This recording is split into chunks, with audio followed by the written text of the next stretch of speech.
కలని పునాది చేసి ఎదగాలని, తరిమే వాళ్ళని హితులుగా తలచి ముందుకెళ్ళాలని,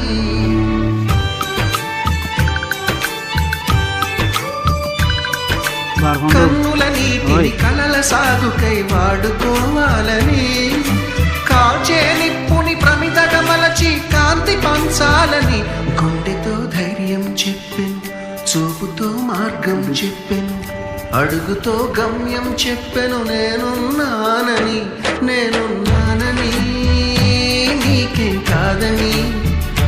నిన్నటి రాతని మార్చేస్తానని.